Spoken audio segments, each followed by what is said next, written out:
Your laptop is slow. Use this simple command to increase the speed of your PC. On your keyboard, enter this command, Windows plus R. Type temp. Now click on OK. All the files you see in your laptop are just temporal files. They slow down PC, highlight all and delete. Next step. Same command used, now type in %temp%.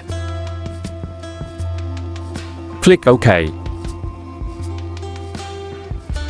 All these files are just temporal files, they slow down PC, highlight all and delete.